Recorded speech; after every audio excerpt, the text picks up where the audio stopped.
You know we be with it.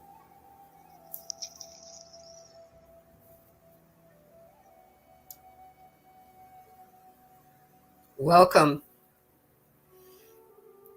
Whew. Here we are again. Welcome in. Hold on just 1 second. Let me work with my mic here. I've got to.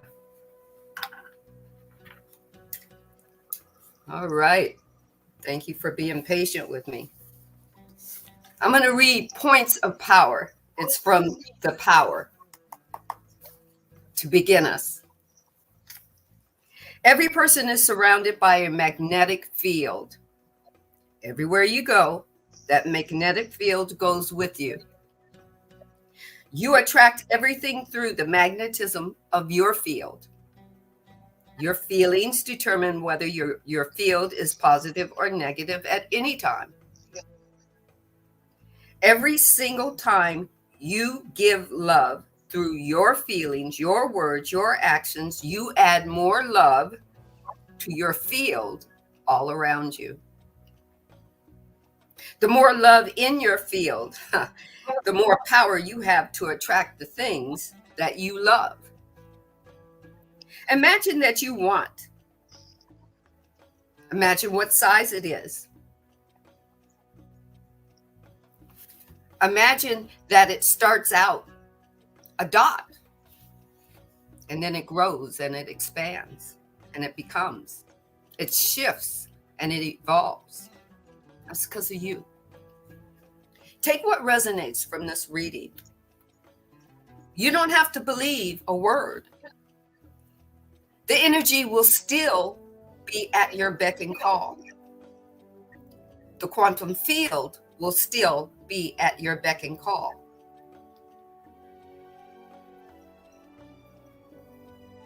It was created especially for you. It has your signature on it. It's unique to you, yet it's part of that which Ra calls the one true creator. The all that is and is not. So as we come here today to open ourselves to wisdom and understanding from the divine, that's Ra, as the divine, that's us. We are seeking ourselves in and as our unique other selves. Bolo hase se na, she loko ate ne. She no tuku u she na ko ate mbetse she no. She no ku u che na ki ne tu na. Te shusho no tukwa. Pe santa ki na ye se na. She so ku u tai. No matter which way the river flows, if you don't flow against it, if you don't push against it, if you ride that flow, you'll get where you need to go without any resistance. Some of you feel that the universe is pushing against you. No, it wants you to turn around and flow with it.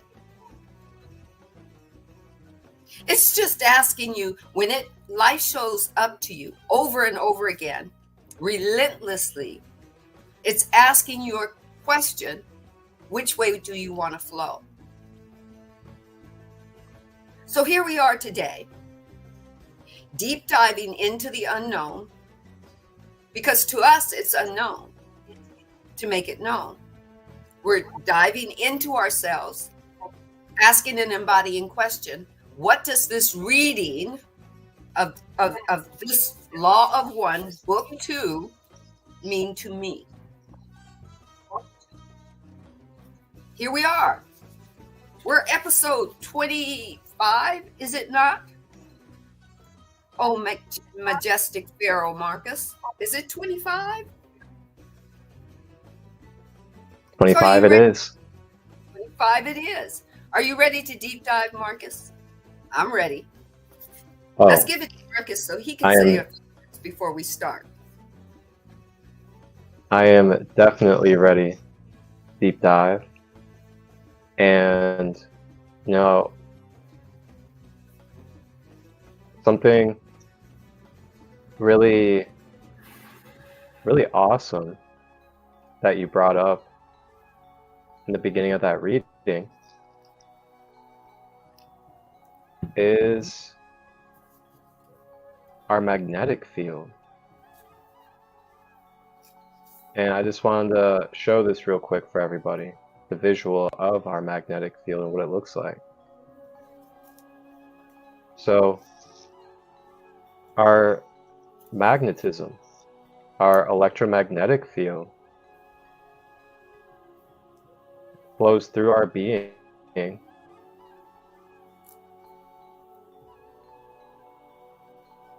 and if you see here, it flows through the center of our being, down the middle column. And then this toroidal field rotates in all directions around our body and through our body. So this electromagnetic field is actually going to be what is responsible for our whole entire human functioning and our whole entire human life. So our magnetic field is going to contribute to our manifestation abilities. It is going to contribute to our grounding, our ascension and awakening. It's going to contribute to being in tune with your intuitive nature and your intuition. It is also going to be your key to being in fluid stream with abundance, as well as optimal health and well-being. So with that being said, when you take a look at this larger image, you can see how this field flows and rotates through us. Every single one of us as human beings have this.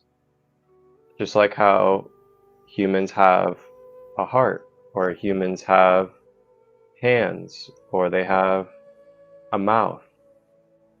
This is part of our energy body. So with that being said, this also ties into the chakras as well. So I'm going to go ahead and bring up real quick an image of the chakras and the energy body.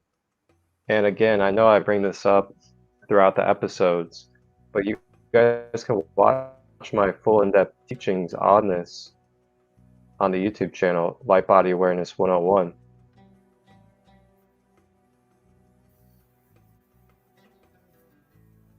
So let's see here, trying to find a good image for us.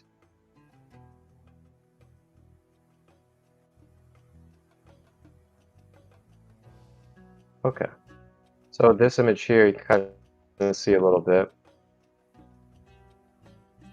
Oh, it says the 12 chakras too. Or just, no, actually a couple of them. But as you can see, the chakras are aligned in that center column, where you can see in that last image, the electromagnetic field flows through that center column. In your center column, you have your chakra centers. And these wheels of light, or wheels of energy, the more that they are rotating properly, the more they are able to churn and keep the fluid motion of your magnetic system flowing through your body, as well as your vital energy. The more that there's blockages or overactivations in these wheels or energy centers, then it can cause distortions and imbalances within our energy field.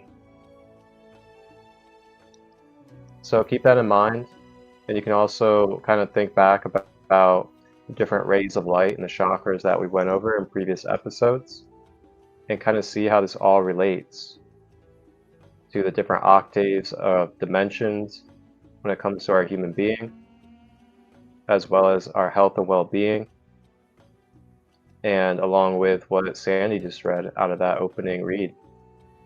So I just wanted to share all that, give you guys a little visual since magnetism was brought up, and wanted to give you guys that nice full view of what magnetism is and how it operates with our human being. And keep in mind too, one of the biggest things when it comes to these laws, such as the law of attraction, the law of manifestation, these are all based off of magnetism. They are based off of the magnetic current and fluid energy that is able to flow through our being and be able to be present in this dimension. So, wow, what a way to kick off. Thank you to all of you that are here. And I'm thankful for each and every one of you guys that continue to support and show up to these spaces, share your love. Thank you guys so much as we're on episode 25. And giving love to Instagram, Facebook, YouTube, all of you out there that support. Back to you, Sandee. Yes. Giving love to Instagram, Facebook, TikTok, YouTube, Spotify, all the platforms, right? We believe that these platforms are trying to do us a disservice. But that's only if you see it that way, because the divine is going to say, let it be so. However we see it, the divine has no other recourse but to say, you wish that? Okay. It's about your vibrational field. You are in command of the energy of all the laws that work in our behalf, right? We're going to kick this off this way because Ra wants you to know that everything that they channel to and through each and every one of us is so that the one true creator can move through, in, and as us. Ra isn't giving you any different information than they already took themselves and intended to evolve to. That's how they evolved to a 6 density being. That's how they could say they. Okay? So I attune myself to the creative impulses that indwell in me and seek to expand in, through, and as me, as the divine utilizes me to allow wisdom and expansion of energy to move through you. Take what resonates, leave what doesn't. So before we get started with Ra, there's this book. It's called Adamus Saint Germain. All right. We're pulling out all the channels. Everybody that's channeling through, in, and as somebody, delivering wisdom and understanding so that you can understand that everything is connected. Ra is not just solely out there by themselves channeling this information. Everything is connected back to the one true creator. And the creator is continuously speaking to us. Yes?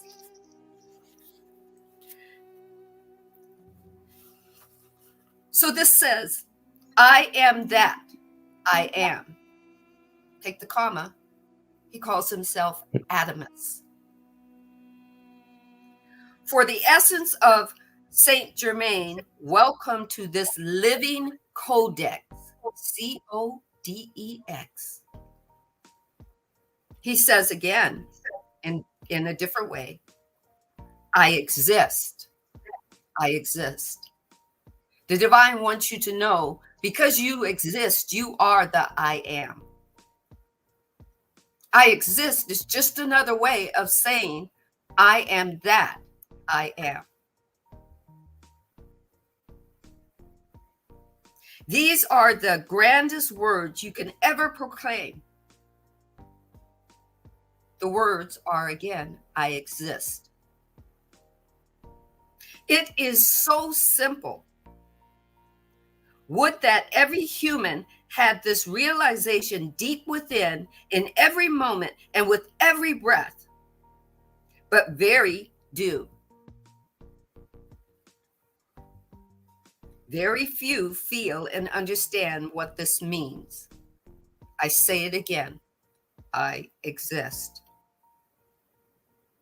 Most humans simply live, realizing to a degree that they have a consciousness, but rarely realizing that their consciousness lives, that it exists, that it experiences.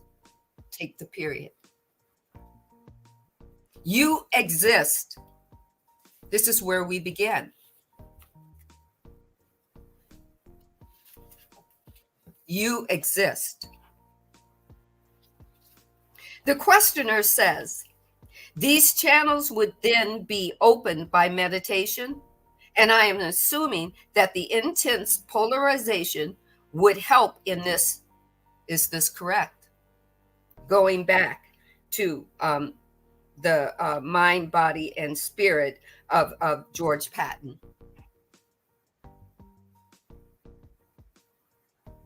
The questioner asked the last time we were reading, was it George Patton's fault, not fault, but through his energy of seeking everything without the heart chakra, the green ray,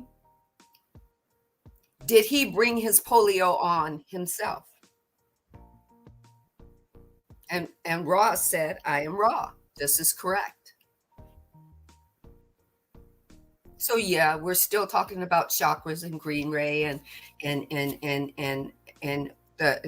the vibration, that we are energy and we are continuously vibrating. Not only do we have energy within us, we are surrounded by energy. We are surrounded by the vortex, by the quantum field, whatever you want to or choose to call it.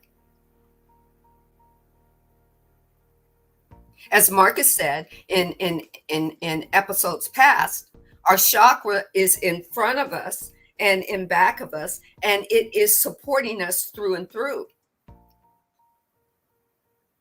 We have a center of energy within us that is continuously connecting to the energy that surrounds us. And what did I say? I said what the divine said, that energy is seeking to be an expression of you. It's seeking to serve you, be what you want it to be.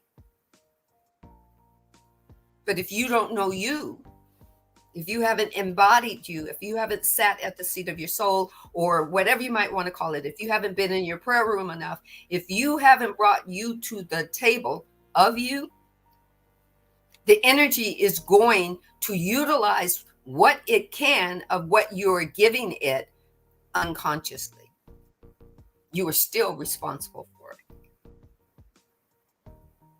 Oh no, what did you come to this room for, right? It's making me responsible for me. You mean I can't do what everybody has downloaded into me, that blame everybody else for me, especially life? Life doesn't have a sticky with your name on it. It just surrounds you, and it's given to you at every point of how you are creating with it, conscious, or whether you believe it, or whether you're unconscious of it, or whether you don't believe it. So with this question, Ra says, I am Ra. That is partially correct. We are rereading this part because the divine says, you need to get this. Intense polarization does not necessarily develop in the mind, body, spirit complex. The will or need to contact the oversoul. Each path of life experience is unique. However, given the polarization, the will is greatly enhanced and vice versa. Everything is unique. Everything is authentic. You get to make a choice, and the person next to you, you don't need to make the choice for them just because you made a choice. They may be in your story. You can sit back and say, how are you in my story? I got to remember the story. I got to remember when our souls sat down and what they decided to play.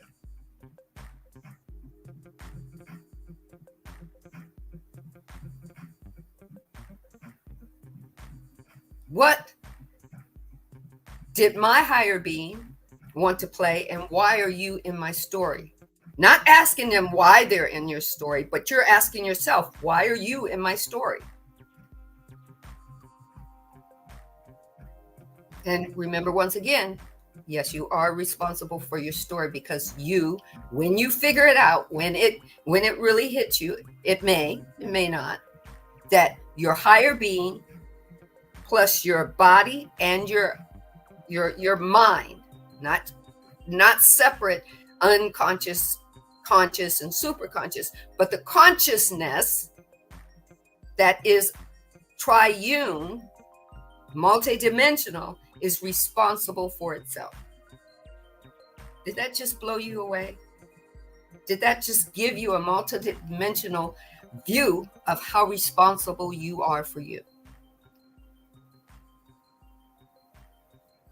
Right? So the questioner says, let me take an example, the one that you may say was called Himmler. We are assuming from this that his higher self was the sixth density, and it was stated that Himmler had selected the negative path. The higher being that was Himmler selected the negative path.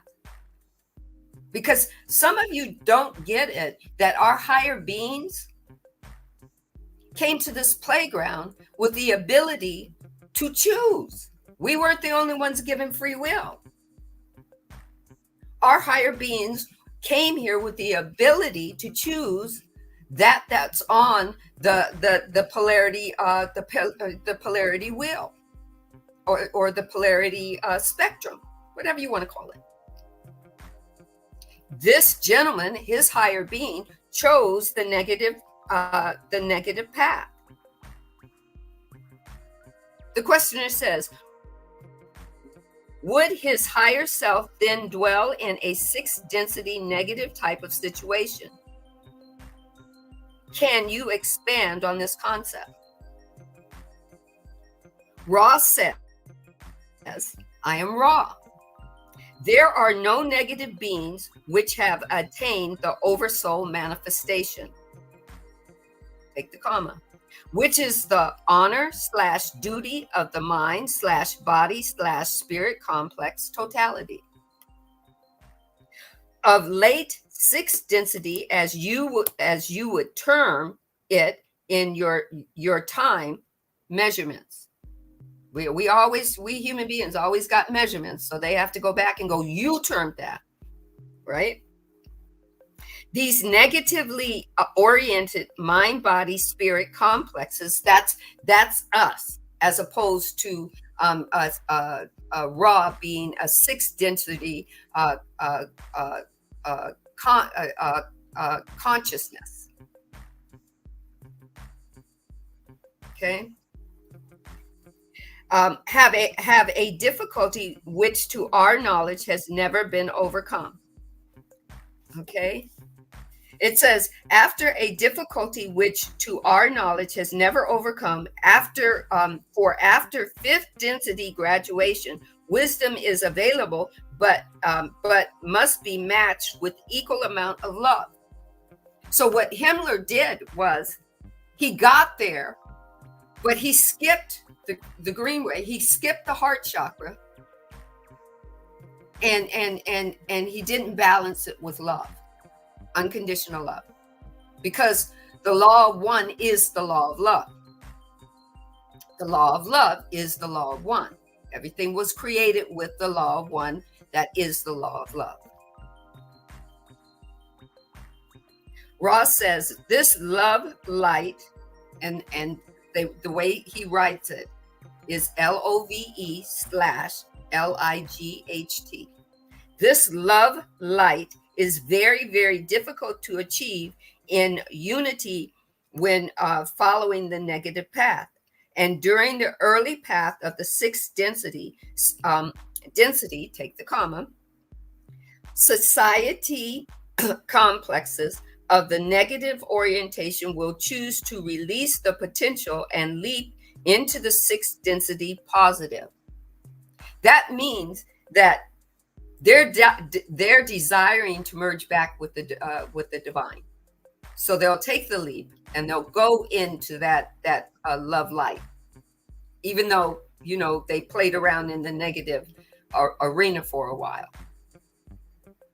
right?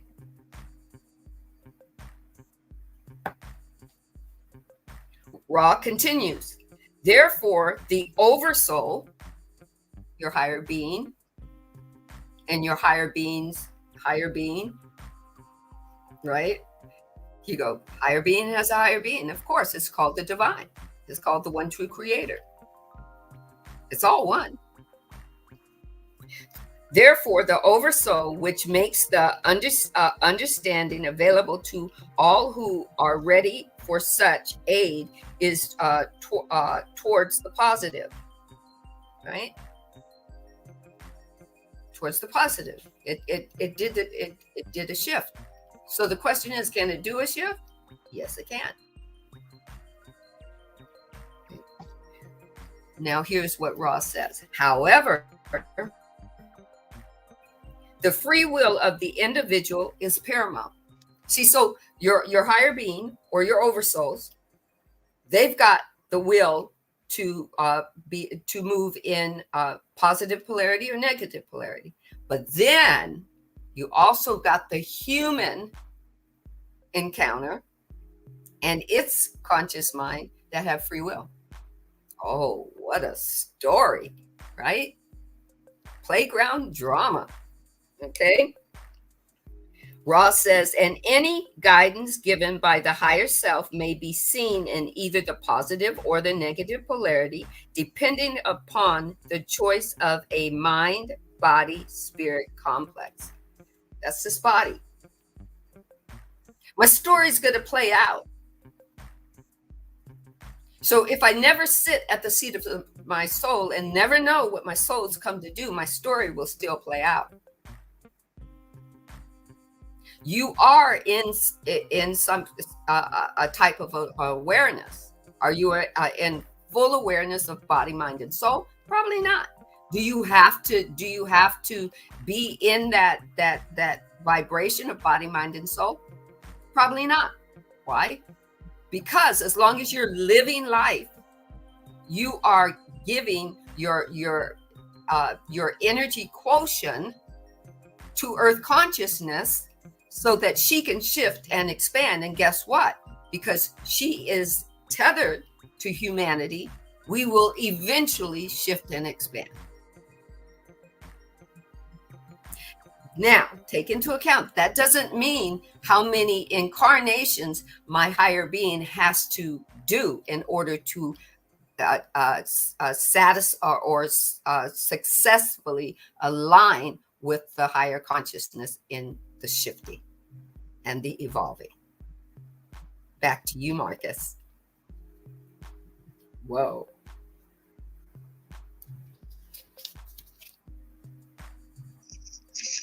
Whoa is right. You know, it's gosh, everything is just so timely, I swear. Because you know, lately I've been having this feeling of like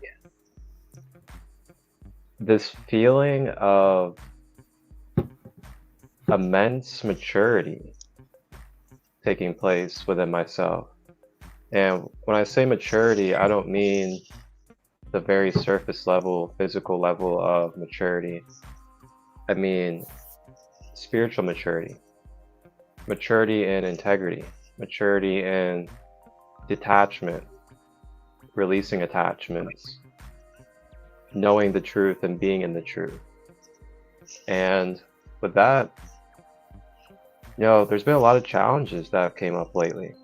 And these challenges have came in many degrees, whether it's the health system with my dad, or, technology, or, patterns of connections and relationship dynamics that I have in my life, whether it's a partner or community, friends, whatever it may be. There's been a lot of cycles coming up of you see what you're seeing, you're sensing what you're sensing through these beings. Now, what are you going to do with that? Are you going to bypass it and just kind of coattail along with the fake smile with those people? Or are you just going to be straightforward and real and be honest with your integrity of your values, your boundaries, and your maturity?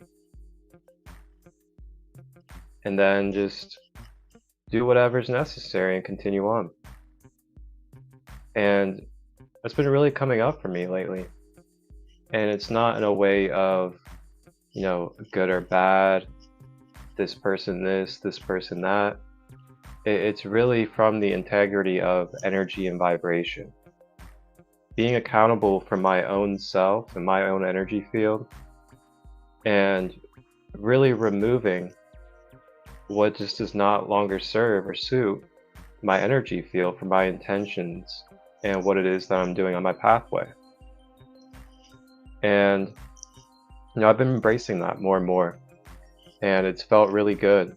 It's been challenging at times to really let go of those attachments, let go of those temporary feelings of emotion, and to really dial in and consciously with the mind remind myself and come to that remembrance of why I am doing what I'm doing and what my purpose here is.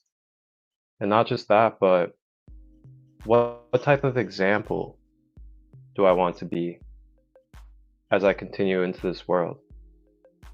And what type of examples do I want to have around me in my closest surroundings when it comes to the example that I'm trying to set for life? Because that example that we embody is a big part of the change. It's a big part of continuing along the progress. And something I've found is that for me, if I truly want to honor my process, if I truly want to honor the integrity of what I'm doing, then it does require boundaries. It does require vocalization, and it does require just being flat out real with yourself. Is this person supporting the energy that I'm trying to be in, or that I'm trying to hold? Is this behavior supporting that? Is this continuous impulsive obsession or continuous impulsive addictive behavior supportive? Really been dialing in a little bit more into myself and really taking a look inside and out at the thoughts I'm having, my behaviors, the impulses, the self-sabotaging. That's been something that's been very much coming up lately. I've been noticing a lot of my old self-sabotaging type of behaviors or thoughts will come up in my mind. But then when they come up, it's funny too, because I'm at a point now where I'm so present with myself that, I'll be doing something, and then next thing I know, it'll cycle through my head, and it's that voice that's like, "Ah, man, you're not worthy of all this. Like, you're not doing all these good things. This person just projected on you on Facebook, and they're right. They're right about you and what you're doing." And then, just stuff like that in the head, that's been coming up. But what I found is that when it comes up now, it's like it'll go for a moment, but then I'll recognize it, and then I'll just instantly kind of like cut into it, so to say. And I'll just throw out something funny, or I'll just throw out something that kind of makes it a joke. And then as soon as I do that inside my head, all of a sudden it just starts transmuting and it becomes not even serious. So that's one thing I've been doing when that comes up is, you know, finding that power inside my mind, even when going through a thought experience, to just change it, just cut it out where it is and do something different or say something differently. It could be something that doesn't even make sense, but it's funny, but it just starts to diffuse that energy. And then from that diffusion, it leaves you a great opening to start segueing that energy into something different. And a lot of times what happens is I'll make a joke out of a lot of the thoughts, and then I'll just end up having really healthy laughing, and I transmute it through laugh. So along with this, I've also been feeling and also been sensing in the collective that this is a time for us to step up and step forward in our own authenticity, in our own visions, in our own dreams, and to really start owning it. And I also want to point out as well is be wise about where and who you're sharing your visions with. Be wise about where and who you are giving your dreams and your big plans and business plans to. Because there's all sorts of intentions out there, and there's all sorts of different people out there. And yes, we could be friends with somebody, we could have love for somebody, but they could have different intentions, or they could have a different vision of what it is that you're trying to present to them or share with them. And then next thing you know, what you were planning to do and your vision and what you brought to the table is then kind of being manipulated, changed, and shifted due to outside influences and outside intentions. Now, yes, that can be great if that's something that you're looking for. But if you are someone that's really trying to reserve and hold true to yourself, a vision, a goal, or a dream, just be wise about who you're sharing it with. Be wise about the energy that you're allowing in to saturate that vision or the energy of that vision, or who's boosting it and supporting it unconditionally. This is a great time to really try out and experiment with your gifts. Get out there and try out new things that can give you a complement to your journey, that can help you be able to step more into your empowerment and also shine your gifts into the world.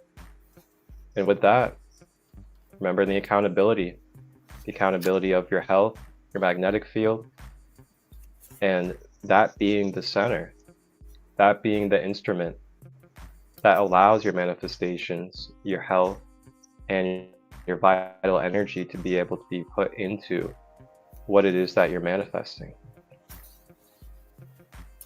So yeah, I just wanted to share a little bit with you guys of what I've been going through in my human life and how I've been flowing through it and operating with it. Because yeah, some of it's been really heavy, that's for sure. But there's always a way to navigate through this.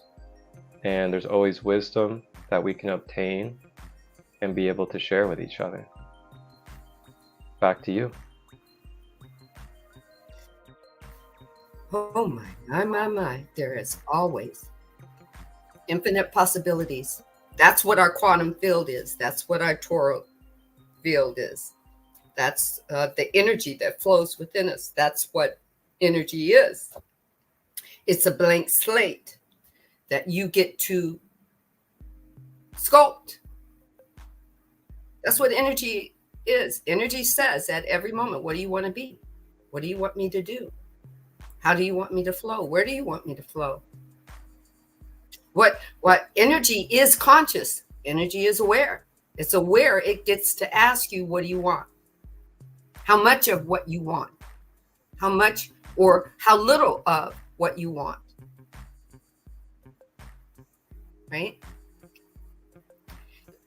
As human beings, we are told, that we were told the law of abundance, but we weren't told most of the time that you get abundance either way. You can get abundance of the polarity of positive polarity, and you can get abundance of the negative polarity.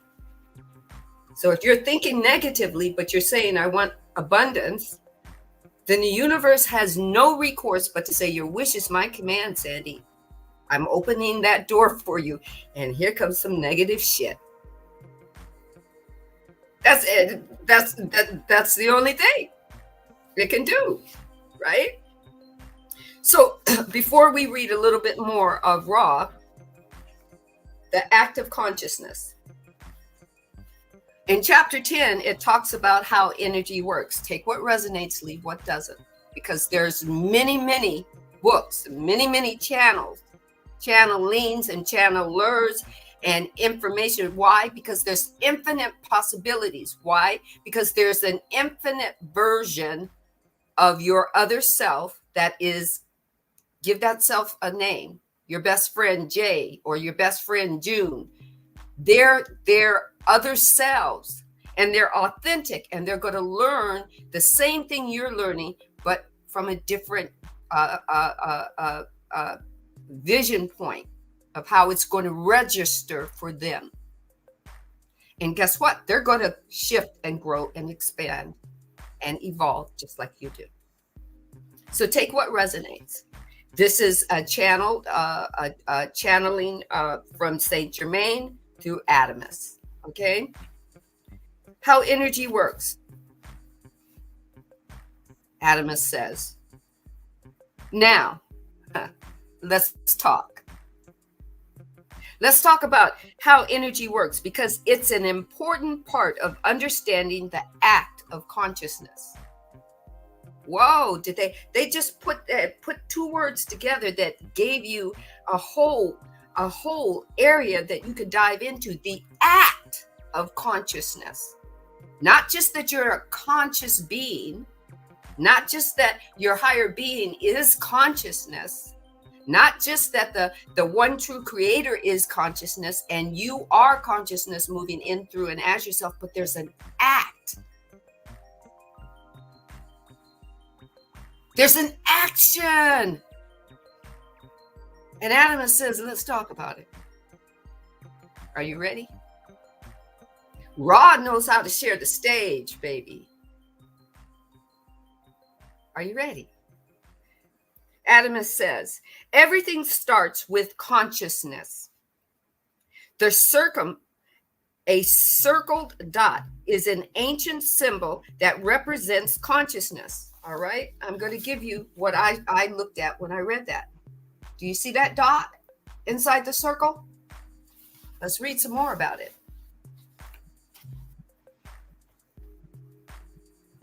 He says, the a circle dot, is a ancient symbol that represents consciousness, your consciousness. It also represents your soul, take the comma, because your divine is pure consciousness. Your divine is pure consciousness. Did you hear that? Your divine. Marcus's divine. Sandee's divine. Whoever else is following us right now, you have a divine. And it's pure consciousness. It's pure energy. The dot in the center represents your origin from all that was, also known as Source or God. And the divine just told me to add in all that was and that is all at the same time. That is known as Source or the divine.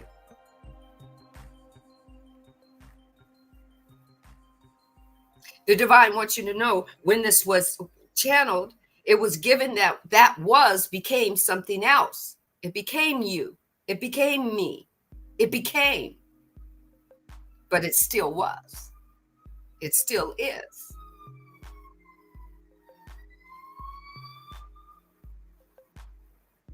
The dot in the center represents your origin from all that was, also known as source or God. Take the semicolon.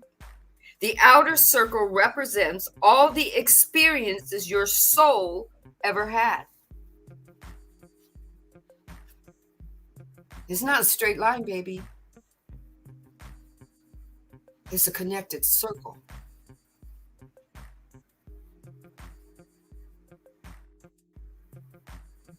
And it comes back to one, you in the middle. You are the main ingredient of the recipe. You are the main ingredient of the quantum field that's all around you, of the awareness that flows in, through, and as you. You are the main ingredient. You are unique. You are an other self of someone else seeing itself. Holy shit. So I am Marcus seeing itself as me.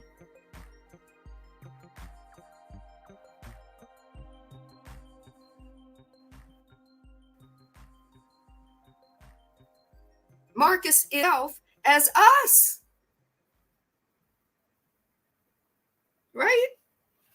It says, it goes on to say, as you have your experiences and your soul distills them, the essence comes back into the soul as wisdom. So all your soul ever sees is an experience. The body and the mind gets to feel the sensation of good or bad, and then we get to make a choice and season the experience, and then the soul gets to take that experience back and reports it through wisdom. The knowingness that is within you right now, it reports it through experiences of the knowingness that's in you right now. It is that wisdom and knowingness that brought about your awakening. Some people will have an awakening and they never know what to call it. They just feel that, oh, something happened. Oh, I feel something different.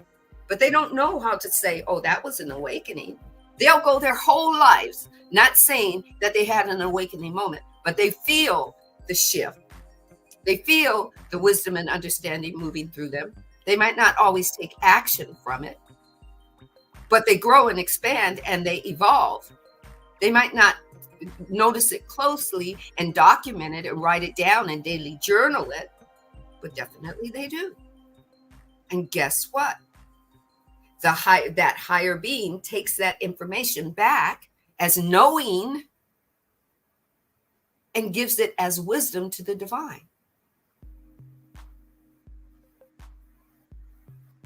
And guess what? It doesn't have to wait till you die to do that. It's constantly doing that. That's why this is a circle. It's constantly in movement. Holy shit. No lines, no straight lines, no intersections. But it's okay if we see it that way for a while, because that certainly gives us the recipe for us to move into new territory. So the questioner says to Ra, then using Himmler as an example, was his higher self at that time that he was incarnate in 1940s a sixth density positively oriented higher self? Ra says, I am wrong. That is correct. The questioner asks, was Himmler in any way in contact with his higher self at the time when he was incarnate during the 1940s. Ross says, we remind you that the negative path is one of separation. What is the first separation? The self from the self. Ooh. The first separation is the self from the self. This is why your ego sees it as that it's on its own. It doesn't know how to merge back with that created it. It doesn't know that it was created. It doesn't know that the one true creator created it to have purpose.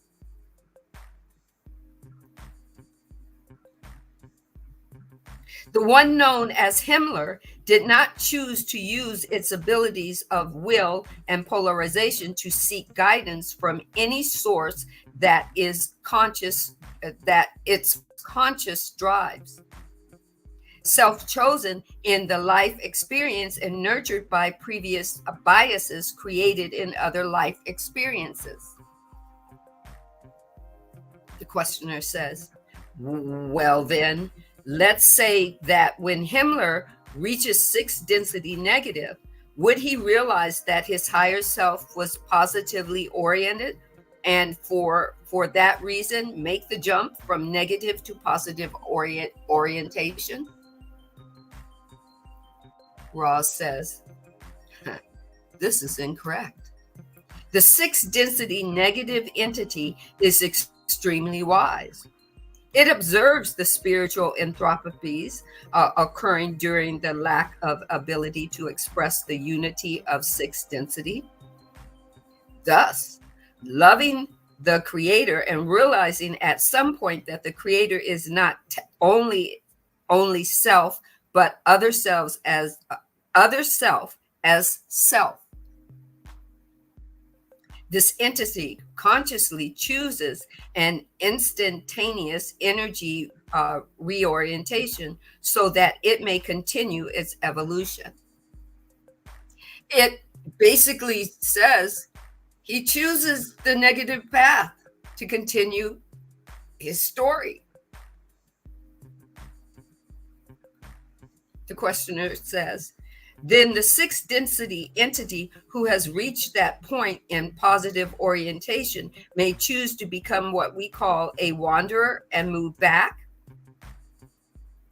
I am wondering if this ever occurs with a negative oriented 6 density entity.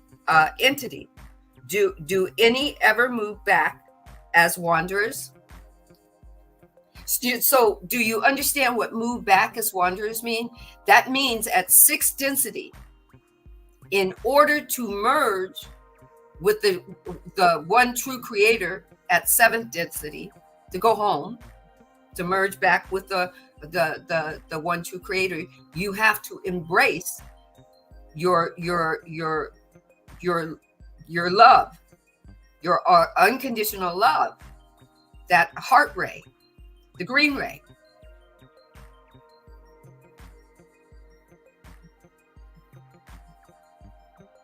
Which means that you have to positively polarize at 7.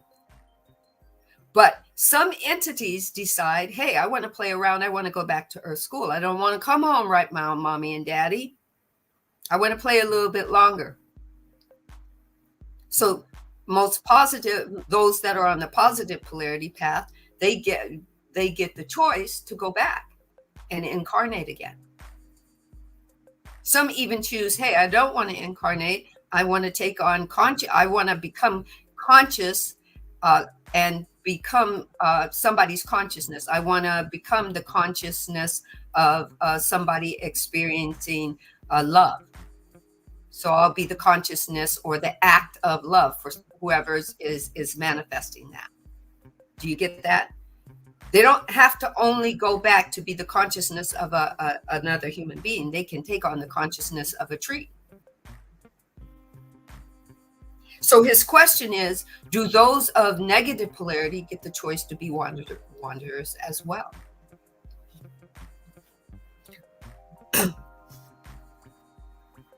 Ra says, I am Ra. Once the negatively polarized entity has reached a certain point in the wisdom density, it becomes extremely unlikely that it will choose to risk forgetting. For this polarization is not selfless, but selfish. Did you get that? And with wisdom realizes the jeopardy of such wandering. It realizes that if it goes back and it forgets what it is, it has to do the whole thing over again.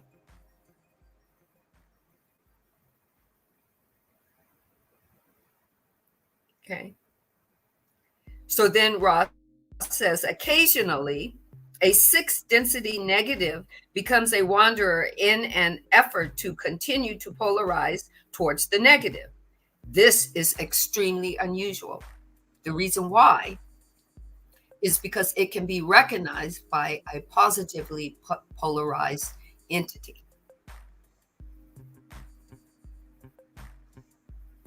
It does not want to take on a human incarnation and risk being, going through amnesia. So that means the only thing that it can do is become an entity of consciousness and play out certain roles and do certain acts.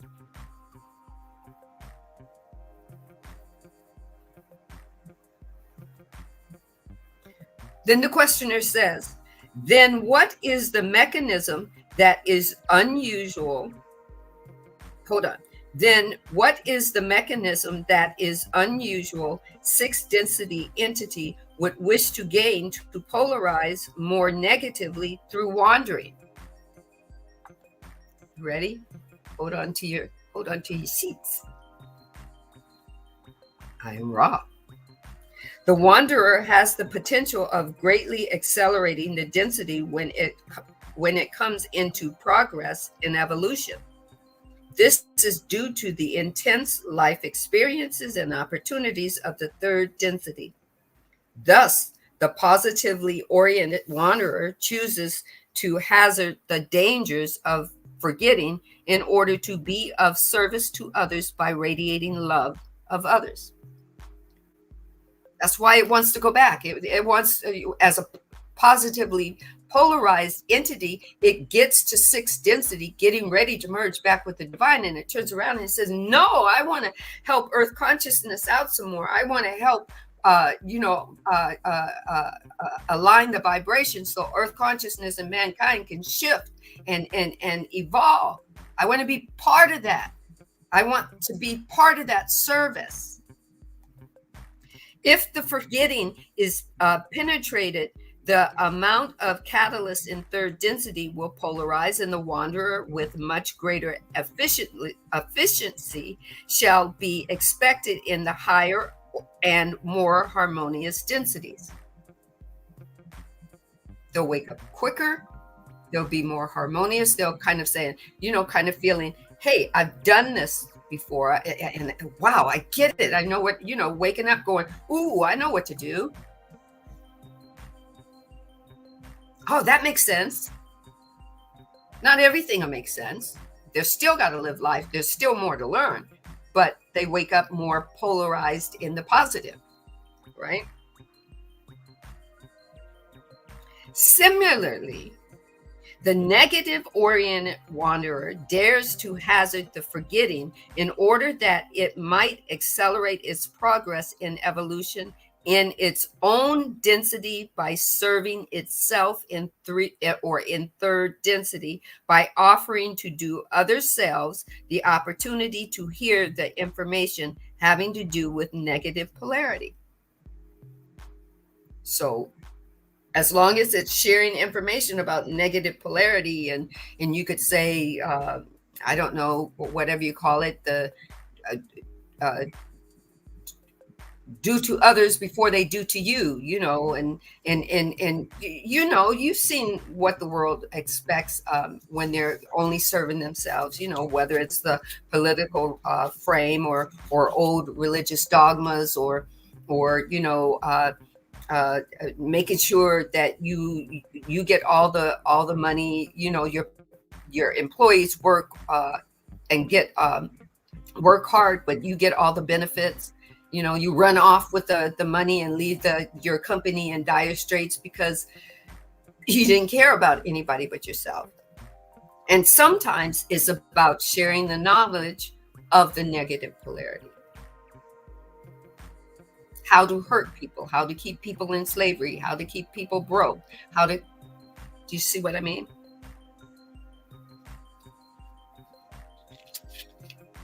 Right. So the questioner says, one more question. Are there any examples of sixth density negatively polarized wanderers in our historical past? Ross says, this information could be harmful. We withhold it. Please attempt to view the entity about you as part of the creator. Can we explain? We can explain no further. So they just went back to saying it's against your free will that we give you this information. We've given you enough information. Go discern it for yourself. Back to you, Marcus.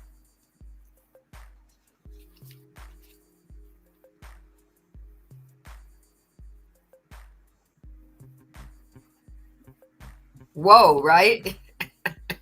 Right?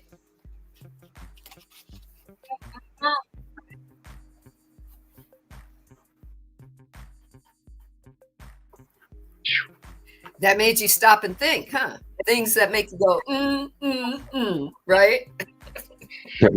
Yeah. Wow. Sometimes it really just makes you think like, man, this world.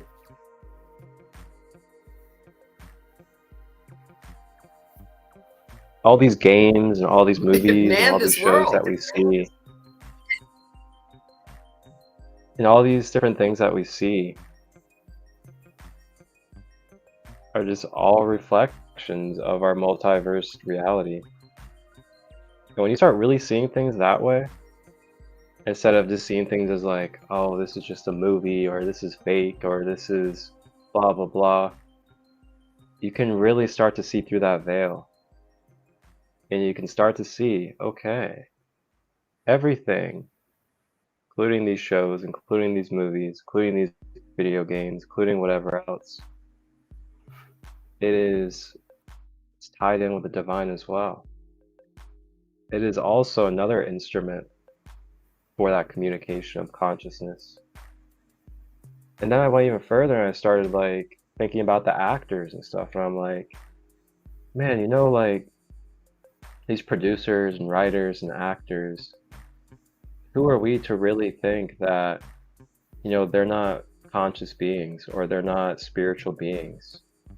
Now, I think that we may kind of get this coding of numbness sometimes because of a screen, and then we kind of forget that they're also spiritual beings that are also acting as human beings, and a lot of judgment can come. And I've been really dissolving that judgment, and I'll admit to it. I definitely used to carry judgment surrounding actors and all these different things. But then as I started letting go of that and really seeing deeper into like, wow, like I just sit there sometimes while I'm watching something, I'll be like, what was their thought process spiritually in order to come up with this whole entire concept? And then articulate it so like clean and so beautifully into an art, entertainment for us to be able to connect with. Like that is so dynamic, that is so beautiful, that is so expansive, just to speak on one aspect of all of life. And then to think like, wow, I can do that too. And then I started thinking again, and I was like, Marcus, you do that.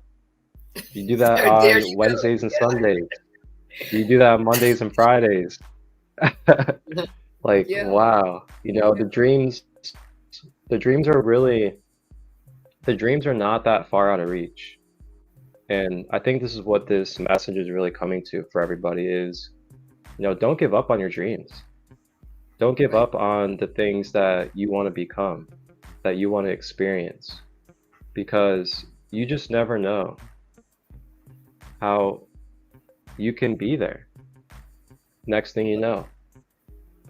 And, I would have never really thought or dreamed that I would be making shows, that I would be making podcasts, and like not just making them, but like making them really clean, really professional, like with, the tools and the instruments that I have, my capabilities and the finances.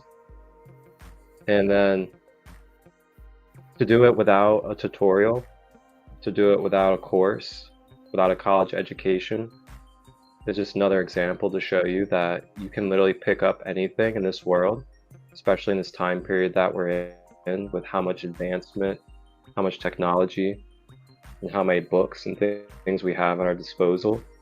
You can literally pick up anything today, and then you can start becoming the embodiment of that today, if you really wanted to, and then put some dedication, some habits, some consistency into that work. And then next thing you know, you're right here. Right. It started for me, my podcast in 2019, and it was just a simple podcast. I wanted to share the conversations that I was having every day in my life because of how extraordinary they were. So I was like, you know what? Like, I'm so tired of sitting here saying that these conversations need to be recorded. And I'm just going to Yeah. start doing them, recorded, putting them on a podcast. Mhm. And that's how it started. And along with that, it just became a passion of mine to also, bridge community worldwide, give people knowledge and tools to be able to pick up on a easy, efficient space. And the biggest key for me has been continuing to have intentions and continuing to do the things that support and are in the actions of that intention. And I always give this reminder that, actions don't always have to be a large thing. It doesn't always have to be like a masculine output. Actions can also be feminine. Actions can be taking moments to surrender. That's an action. Taking moments to do self-care in between creating and things of that nature. That balance has been so key. And I just want to say, it's going to be hard. There's going to be challenges. And that's bound in life. There's no way that anybody could say that they go through their whole life without a challenge. That there won't be some type of quote unquote resistance or test or conflict in their life. So if you can embrace and know that that is a part of life, and that there's a divine purpose to it, it can help you a little bit. That embracement and acceptance can help you relieve your own self from the struggles that you put on your own self. And then you can become more work withable with the energies. Knowing that through these experiences and through these challenges,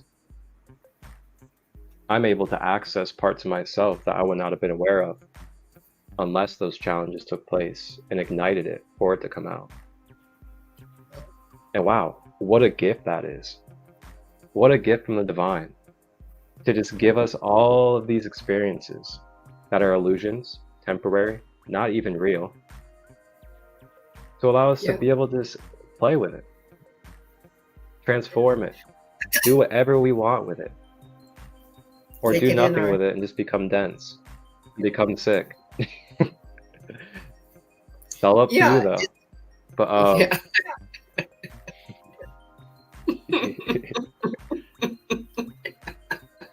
it makes me laugh. It really makes me laugh. Because when you were talking about, actors or entertainers, and do you know how much how much energy we put in their hands, how much of us we give them, and then we complain about them.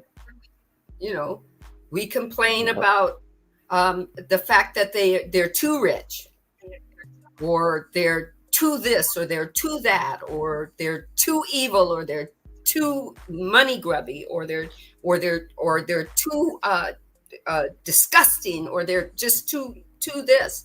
But the thing is, when I realize that they are expressing their story, and even more when I realized how Ra had explained about the negative polarity and the positive polarity, and that our higher beings were seeking this, that they were seeking to dabble a little bit in polarity, dabble in the positive polarity, dabble in the negative polarity, and they got to make a choice on which polarity they wanted to ride or die in, right?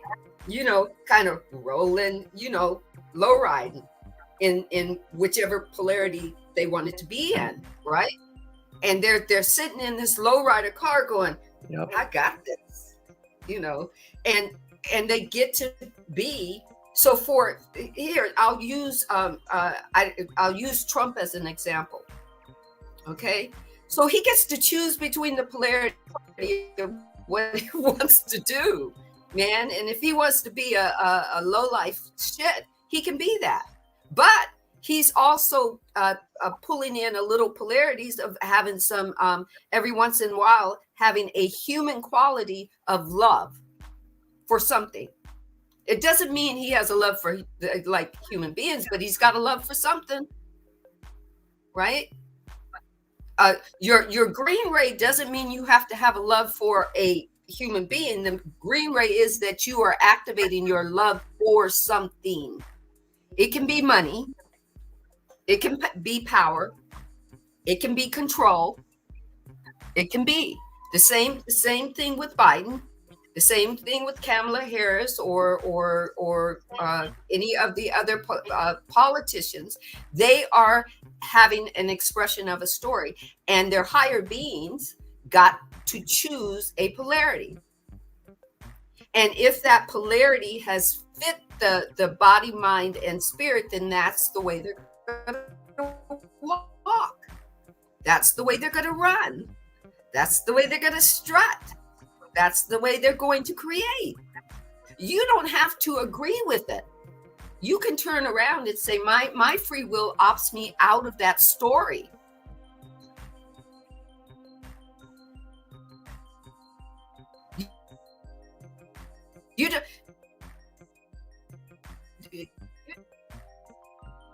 You may don't vote, then you don't have a say about anything in this physical life. You're just, you have the option to opt out.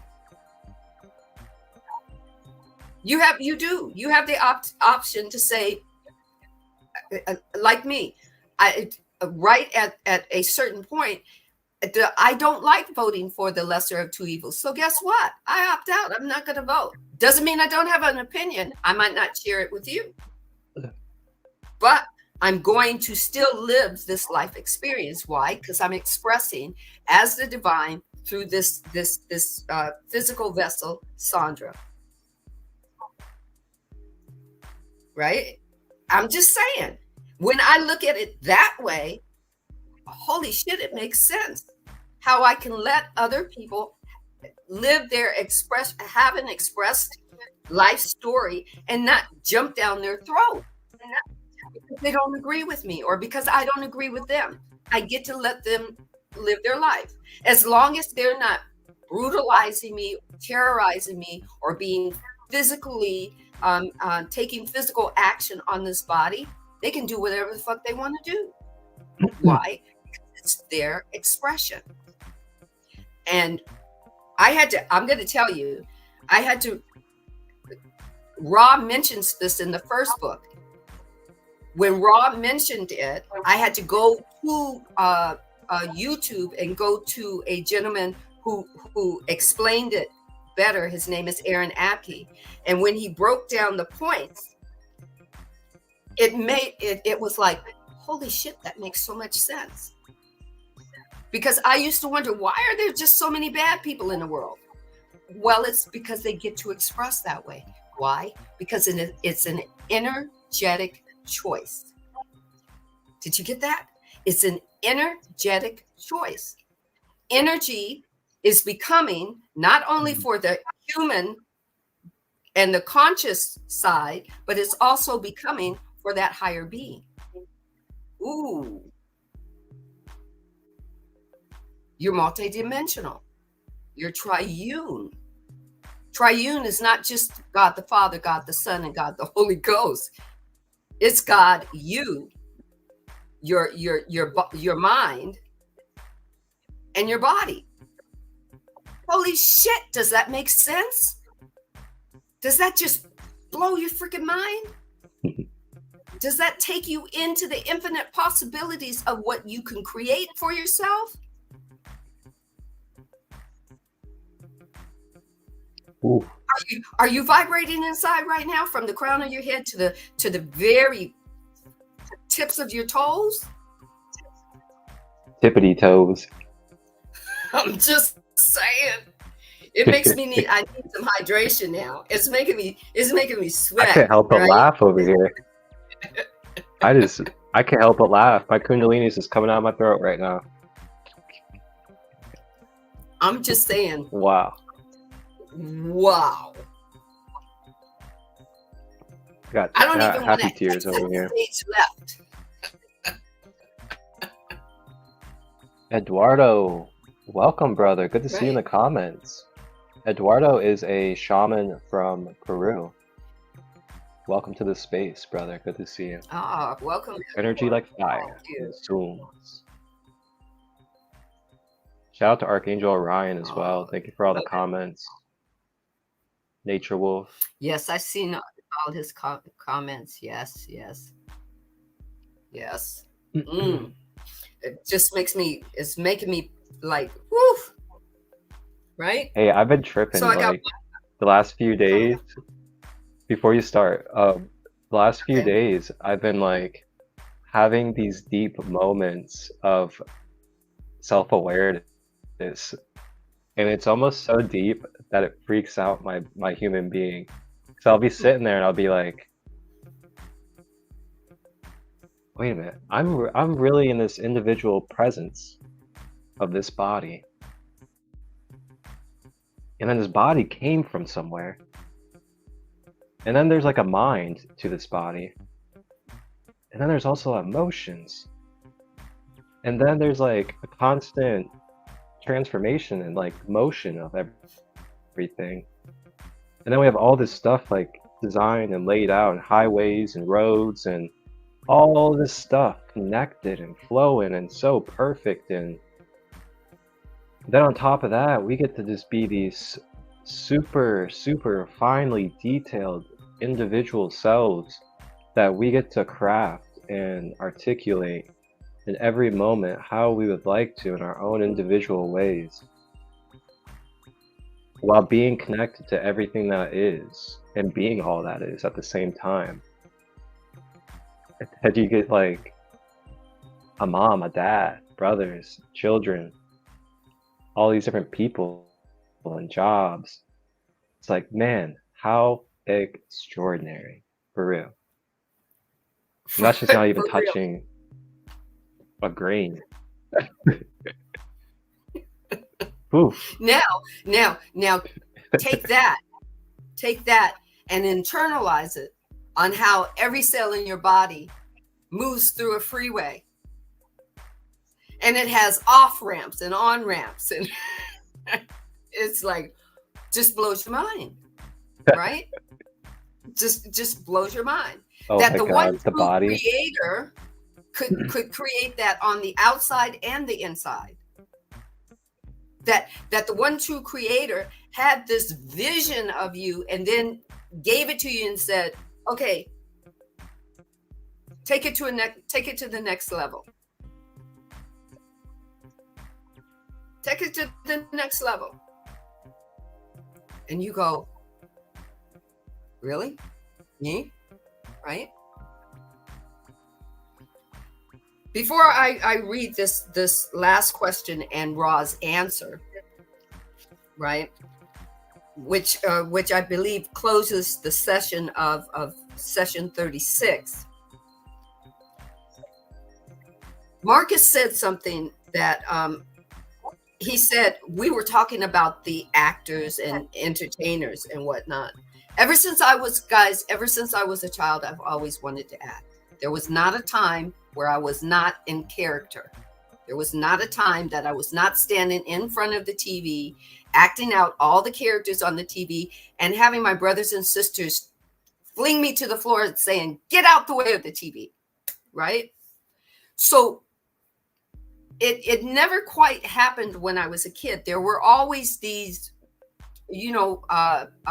workshops that I could sign up for. But understand this: I was raised the middle child with 5 siblings. So I was the third child in the middle. I had an older sister, older brother, and a younger sister, younger brother, or younger brother, younger sister, in that format, right? My brothers didn't want to do any type of acting. They were into athletes. That's where they're, right? So it would be my sisters that would go in tow with my mom to go to these workshops to see how much they cost and that whole thing. My older sister, she was just the babysitter that kept us in check. She didn't really want to act. But my baby sister wanted to do everything I wanted to do.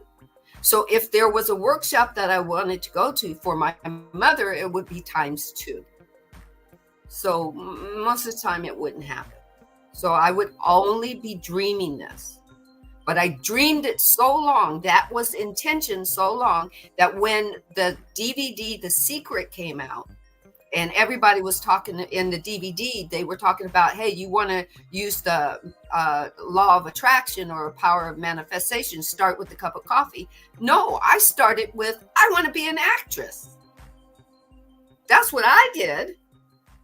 Okay, and I'm going to tell you the little story behind it. Along about that same time, I had went to have a mammogram done.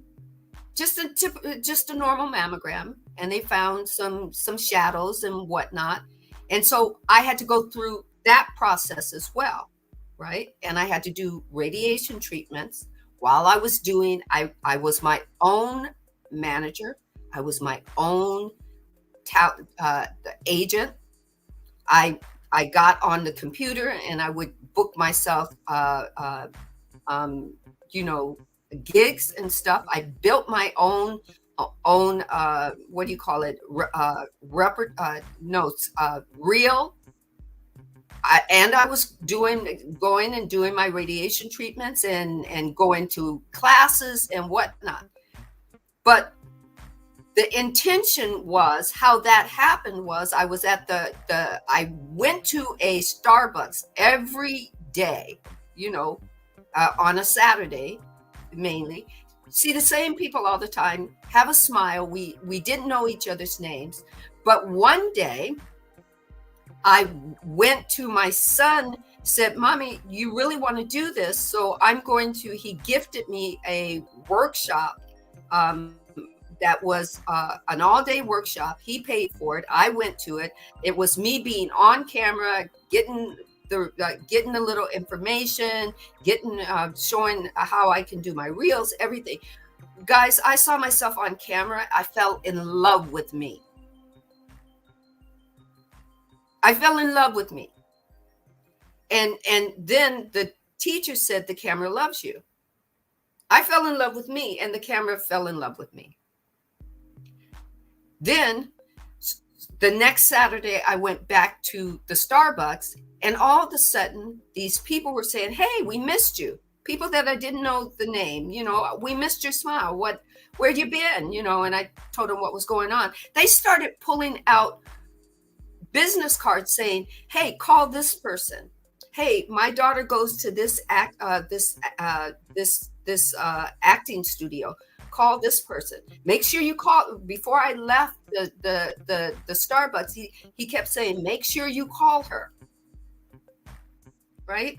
I can name drop her name. She doesn't mind. Her name was Amy Linden, and I was in her class.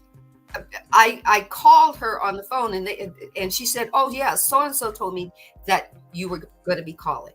Come down and audit a class. It's free." I did acting for, I don't know, 4 years. I found out that I have a love for it, but I did not want it to be my bread and butter. I wanted it to be I wanted to keep enjoying it. I didn't want it to be something that I would have to struggle to make happen with my kids growing up. I liked the comfortability that I was providing for them with the money that I was getting, with the growth and expansion of working in the accounting arena and that kind of thing. But I got to say to myself, Sandy, you did it. When I sat back, I have my reel to date that when I built a reel. I worked with actors and I worked with directors that actually would call me and go, "Hey, do you like the scene that you just did?" I didn't know that actors, first time actors didn't get to do those kind of things. But it was me taking the moment to step into the unknown and make it known. That's energy. That's bumping up against the quantum field all the time. That's giving you these infinite possibilities of energy saying, what do you want to be for me, Sandy? And at the same time, I finished my treatment. I got a good, good bill of health. The gift of health was flowing. I got to experience 4 years of growth and expansion as being an actor and understanding a little bit of what they go through. To bring you a movie, they do 17-hour days. To bring you a movie, they memorize their whole script, and the people that they're co-actors in the scene. Now think about it. I don't know about their specific intention, but their intention to do that is energy. Good, bad, indifference. They embarked on using their energy, whether they were conscious of it or not, whether they believed in the law of attraction or manifestation or the law of cause and effect or any of that. They embraced it, and the energy replied.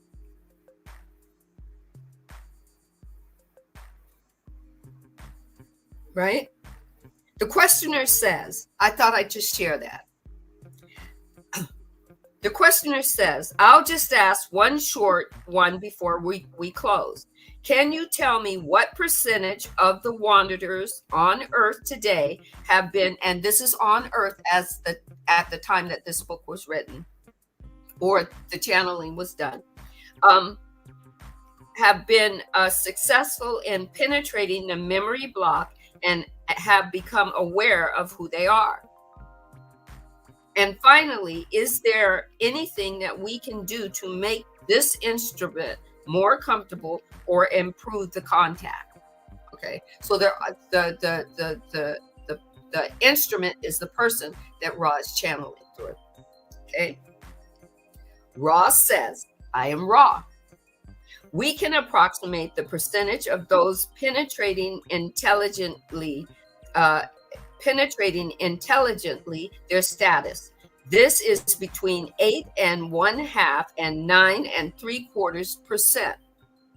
There is a large percentile group of those who have fairly well defined, shall we say, symptomology indicating to them that they are not of this, shall we say, insanity. This amounts to a bit over 50% of the remainder. Nearly 1/3 of the remainder are aware that something about them is different.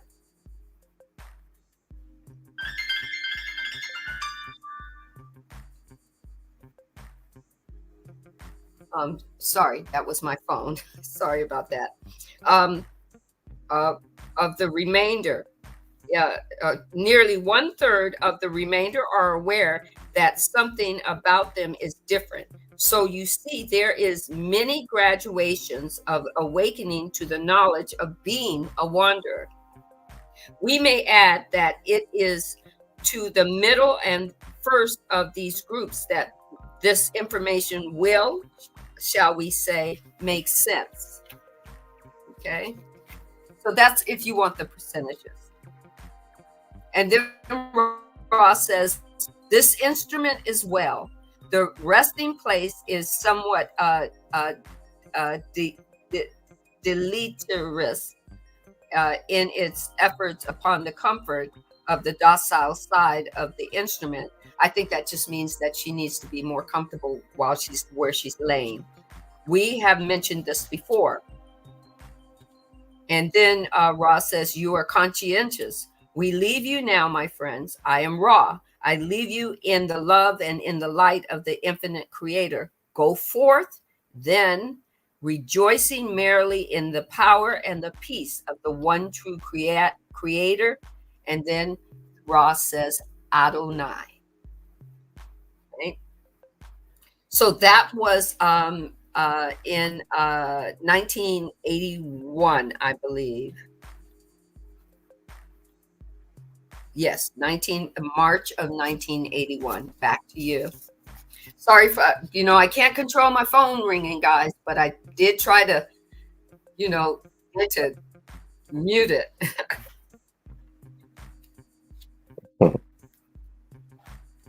So that's the end of session 36 in the second book.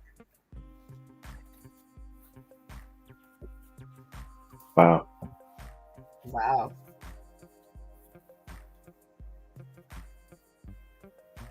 Wow. I don't know what it is, but I keep laughing today. Very, very higher heart chakra energy. And I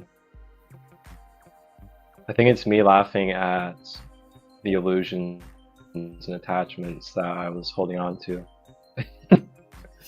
And then just coming into the even deeper remembrance from the text as well. It's just all it's all a beautiful, fun game in the end.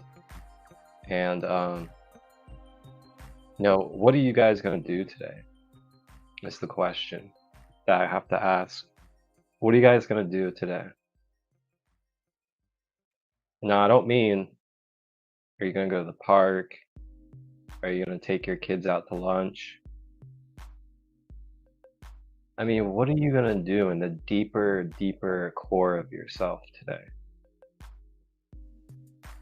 What are you gonna do with this awareness, this knowledge of self? Are we going to go right back into our same patterns, our same limited beliefs about ourselves? Are we going to continue to say that we're struggling or to carry ourselves as a victim? Are we going to try something new that we may have been feeling the nudge to try, but maybe haven't been because we're resisting it? Are we going to address the elephant in the room that has been taking up space within your mind?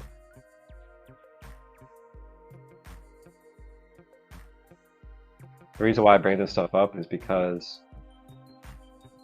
just bringing things to simplicity and simplicity of our power. Remembering that these kind of things factor into our power. They factor into our magnetism. They factor into our well-being, as well as stability and connection to unconditional love. And I know it's very simple stuff to talk about, very easy things to talk about, but for a lot of us, we don't live in a simple life. We live in a very complicated life, a very confused life. Sometimes simplicity is that antidote that we need to get ourselves back to balance, to get ourselves back to center. And sometimes it is peeling layers, shedding cords, releasing people, places, and things. It's not always about ascension. It's not always about activating. It's not always about awakening. There's also that balance, that duality of releasing, clearing, surrendering, letting go. So then you can have a proper vessel, proper energy field, to be able to be more fluid, to be able to vibrate higher, to be able to magnetize more, attract more resources, people, support, unconditional love in different forms. While remembering that we are all divine. We all have a higher self. We all have guides. We all have ancestors. We all have temporary experiences to move through. And then, as you may remember in our last reading, we talked about the weighing of the heart. We talked about the halls of a mentee, the halls that you move through with your spirit and soul after an incarnation. And man, when we can remember and understand what that is, what it's for, then you just remember, wow, I am really in this infinite creation. Because even after this incarnation here with this flesh body, my consciousness continues on, and it continued before this body, and continues during it, and continues after. And once I leave this body, I'll be given another opportunity divinely at where I'm at in that moment, vibrationally and consciously in my spirit, to then figure out what to do next on my journey. And I'll be given a gentle and graceful and a loving assistance in that process by these beautiful guides of the Law of One that have been crafted by our Creator. And with that, you really see there is no right or wrong. We've talked about many figures throughout this whole entire journey, these 25 episodes. One of those figures we talked about, phew, man, baddest man ever in history, as some of us would probably say, Adolf Hitler.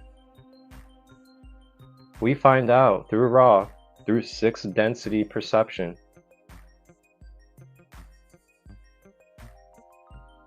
Hitler got to go up to another dimension. So, with that being said, there's a little bit more to than our human eyes know what's going on here. And when we really come across this type of information, at least for me, it kind of really takes me back a little bit. And it takes me back in a way of, okay, maybe it's really not my job. Maybe it's really not my duty. Maybe it's really not my position to even be worrying about people's souls and where they go, or if they deserve this or don't deserve that. Because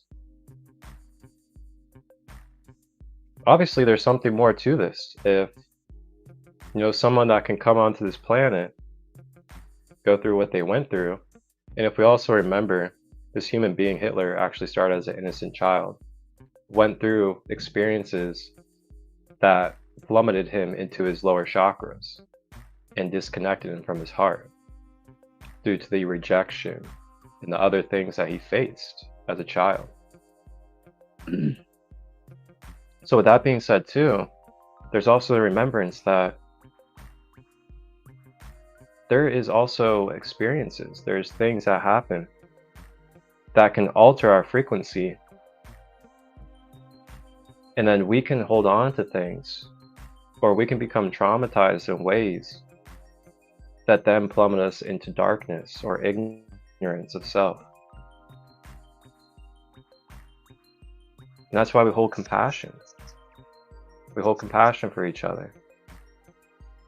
Because man, if this is someone's normality and what they want to do, then there's something in there that may be hurting. So holding compassion is a very deep thing. And just really, thinking about that with, all that had happened through him on this planet, and then to find out that he was able to move up into another dimension. It just, like I said, it really shows you that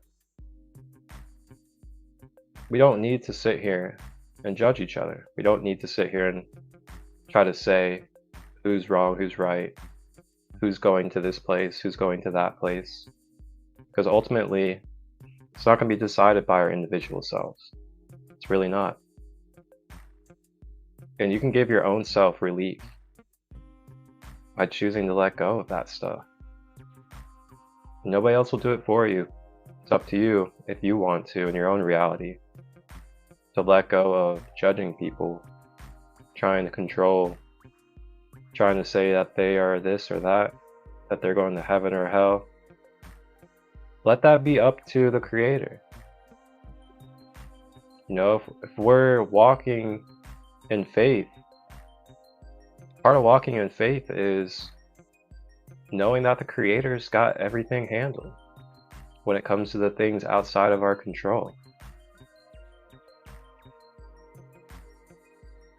Another thing I also remember is, just because we see someone or know someone in the present state that they're in, doesn't mean that that present state of experiences that they're going through isn't molding them to become an even better version of whatever that is, or an even wiser version of whatever that is, to then be able to be one of the best teachers, or to be one of the best companions in this human life, to be able to share the wisdom and the knowledge behind something.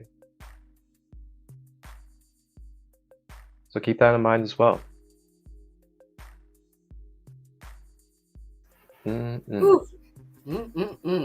Yummy tidbits. Talk about stepping up to the buffet of wisdom and understanding, taking what resonates for you, what fills you up, what allows you to grow and expand, right? So this is what the divine wants me to leave you with. I don't know what you're going to take of it.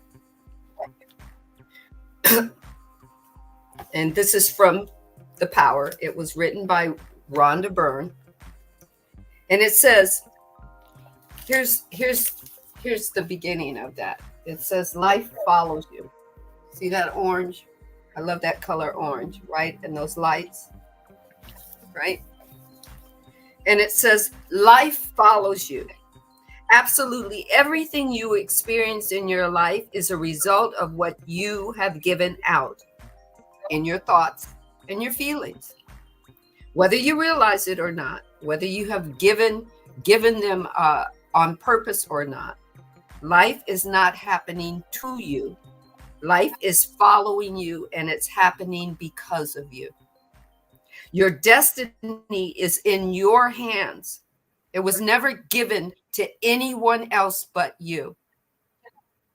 Whatever you think, whatever you feel, you decide your life.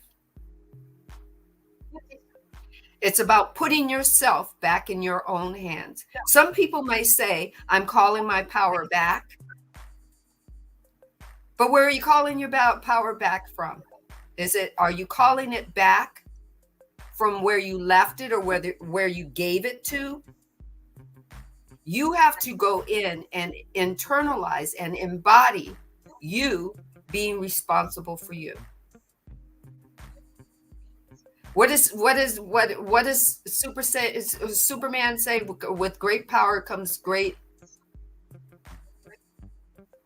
Finish it for me, guys. Great power comes great responsibility. Thank you. Great power comes great responsibility. You were given that when you were born. Everyone was given it. Everyone was given the same amount of portions. Nobody was given more than the other. The 1% got to be the 1% because they did it a certain way. We are not in the 1% because we chose not to do it that way. Have you ever really just sat down and sat with that? I had to sit with that. That being in the 1% was maybe not for me because I needed to serve self because I was part of self. And then others wanted to serve self only at the cost of all others. So I couldn't be there. That's what I saw. What will you see? You will see something different about the 1%. And it's okay if you want to be part of that. It's okay if you want to be part of that exclusive group. Why? Because it's your expression. I use that as an example because somebody brought that up to me yesterday. And they looked and they said, oh, they're real bad people. No, they just happen to be people who who are expressing a certain way. And then I read this today about individuals expressing the lower polarity. They get to do that. But here's the bottom drawer falling out is you have the free will as an opt out to do anything else you want to do in life. You don't have to be a part of that group. You don't have to be a part of the religious dogma group or the leftist or the rightist or any of that. You get to be at you. How are you going to paint that picture of you? Which tool are you going to pick up? Life is being you because you're giving it direction, even if you don't realize that you're giving it direction. If you're looking at your life from outside, if you're looking at your life outside and it's totally chaotic, you have to go inside. You have to go within. Turn on that projector and look at what it's showing you because that projector is from within. The only change that's going to happen is from inward out. But change is guaranteed to happen no matter what. The divine did not promise you that it was going to be easy breezy. The divine promised you that there would be change. There would be a shifting and an evolving, and you get to experience it all. And your opt-out clause on playing on Earth Consciousness Playground is your free will button that's within you. Go within and seek it there and find out the places that you want to opt out. And then once you acknowledge what you want to opt out of, change, transform, alchemize, release and let flow, shift, and expand. Sounds like a lot to do, but it's all in flow.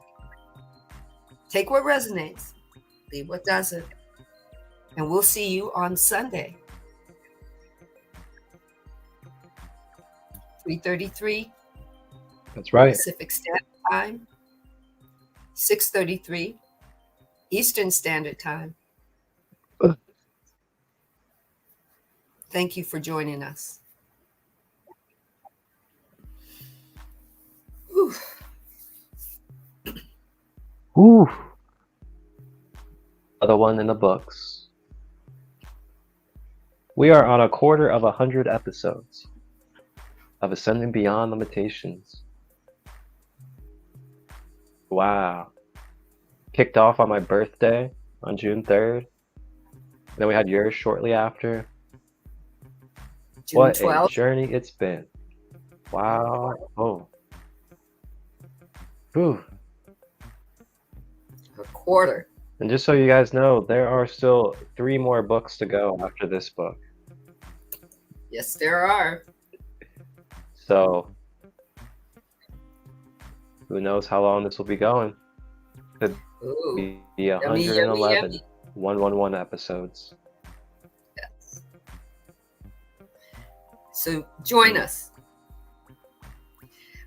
If you're coming in and you're catching it at the end, catch it on Marcus's replay on his YouTube and my replay on my YouTube. It'll be available in our Instagram and on Facebook. But follow us. Follow us everywhere we are and everywhere we're not. That's how energy works. Mm-hmm. Yeah, he says, mm-hmm. Right. You guys can tap in.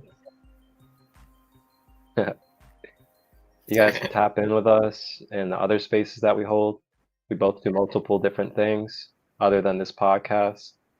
And yeah, thank you guys for supporting. Thank you guys for subscribing. Thank you for following. Thank you for commenting and sharing. Greatly appreciate it. And oof. What you got coming up? I've got my star meditations tonight at 5:30 p.m. Pacific Standard Time. Join me. It's star meditations with light language. You know, sometimes you just got to give yourself some grace. Give yourself some time to say, what more? Go inward and reflect. Mm. Just like Marcus says, know thyself. You're the only one that can take you to that point where you need to. Stop by. It's live on IG. I'll be there. I'll be there. Just call my name, Star Meditation. And then I have my podcast on Friday, Soul Conversations with Sandra, the podcast. And guess what, guys? I don't have a guest, so it's going to be freestyle. I have room for 3. So join me. The conversation is going to be about consciousness. Consciousness. Ooh. Consciousness. How many times can Sandra say that? Consciousness.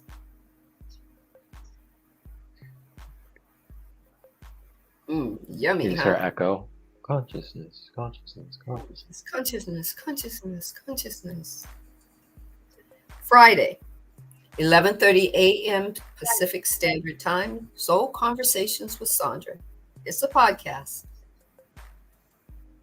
And then on Saturday, Soul Talk with Sandee M. I have a guest who is John Michael. He's from IG's John Michael Poetry. Yes, we're going to talk about poetry and how he uses it in his everyday life and to support his community. 3 p.m. Pacific Standard Time. It's streaming only on YouTube, so join my YouTube. SoulAwakening with Sandra is the YouTube. And you'll be able to find me live. Streams live. Join me. What you got going on?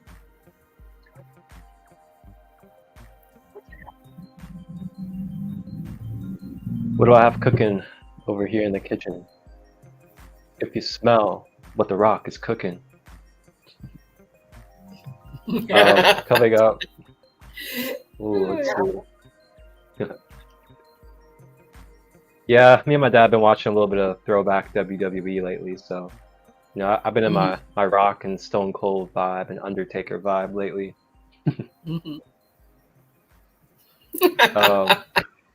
And you know, that's another thing in itself. Like, me and my dad were sitting there watching it yesterday, and I was like, Dad, do you ever think about how weird it is that this is so popular? Like, not in like a judgment way or anything. It was just like a observation. Like, how is it that every single show, every single week, for like 20 years straight, sold out tickets, hundreds of thousands of people, every single show watching wrestling? Like, how dynamic is that? Like, there's something to this, you know? There's something to really observe about it in the fine details of like success, accomplishments, manifestation. Like, it's incredible too, especially when you learn, you know, what the road trips are like for them, their journeys, their health, the things they put their bodies through just to entertain people. Like, wow, man, I give praise to them. Like, you could like it or not like it, but when it comes down to the fact of what they're doing with their bodies at the capacity that they do it for so long without even taking months out of the year off, wow, I applaud them. But so coming up, I have on Friday, I have Rising with Ra at 11:11 a.m. Eastern, and that is on all platforms, Facebook, Instagram, YouTube. And I will be covering the Earth Star chakra. So I'll be doing a collective reading. I'll be going over the Earth Star chakra, and then we will also be doing a guided Reiki practice to clear and activate your Earth Star chakra that I will demonstrate step by step and lead us through. And we'll also be using crystals as well. So that'll be Friday, 11:11 a.m. Eastern. And then coming up on Sunday morning at 10 a.m., I will be having a second episode podcast of my spiritual recovery podcast with Mary Beth, who is a addiction coach and life coach. We'll be talking about some spirituality as well as different ways to be able to consciously overcome addiction and to be able to step more into your power when it comes to, you know, spiritual propaganda and other misleading things surrounding spirituality as well. So that'll be Sunday at 10 a.m. Eastern. And then on the 14th, I have coming up a third eye chakra empowerment workshop online that is free, donation based. And you guys can just reach out for me for the link and I can send that over to you. But it is a third eye chakra lesson and teaching, as well as a journaling space to be able to journal out any blocks, any overactivations in the third eye chakra. And then you guys will have space to reflect and receive guidance. And then I'll be leading us through a third eye chakra meditation with affirmations to help clear out and recalibrate that energy center. So those are the things I have coming up. I also might as well go ahead and just drop the news now, but coming up in November, I will be holding a retreat in South Carolina, and that will be at my mother's house. So it'll be a beautiful family energy, holistic healing retreat held at my mother's home in South Carolina. And the details will be coming out soon about that. So I'll be dropping that pretty soon, letting you guys know about tickets, what I'll be when it comes to the details of it. And yeah, that'll be coming up around the first week in November. So a lot of beautiful things coming and a lot more to come. A lot of opportunities, a lot of spaces for you guys to be able to tap in, not just with myself, but with Sandee as well. And one thing about me and Sandee being Gemini sun signs, this is a continuous motion, baby. This ain't gonna stop. There's gonna be space after space after space for you guys to tap in. There'll be different ways of having the spaces too. Yeah. Yes, the waves are just kind of like you got the Red Sea coming this way, you got the Pacific Ocean going that way, you got the Atlantic going that way, and we've got the surfboard just riding all the waves, man. You know, so join us. You know, matter of fact, the board is big enough. Jump on the back, ride with me, right? So anyway, That's right. We'll lead the way too. Just hop on. Just hop on, yeah. You know, be blessed, wholeness, balanced, unconditional love to you. You are the divine creator. Have a, you know what? You have over 50, it's believed that we have over 50 million thoughts happening in one occurrence.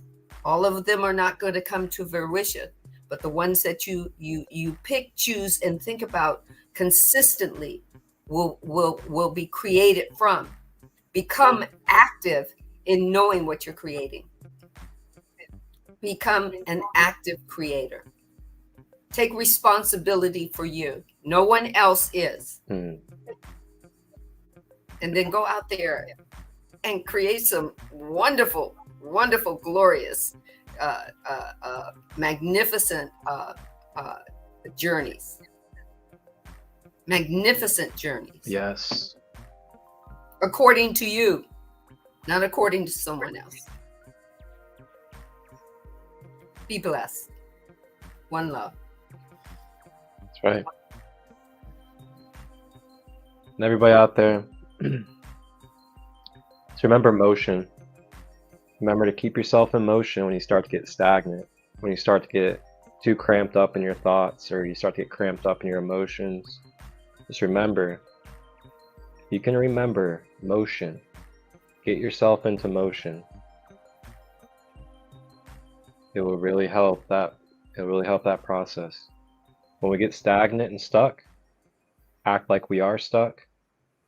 Oof, it can just fume those energies. But once we get in that motion, whether it's some stretches, some yoga, some breath movement, going outside, standing in the sun for a moment, starting to create towards that goal, putting things out on paper, these little things can really help bring relief to the tension in the being. Just want to give you guys that reminder of motion, keeping your energy in motion when it feels stagnant and stuck. Everybody have a blessed and beautiful day. We will see you guys on Sunday. And I will see you guys on Friday. Wholeness and balanced love.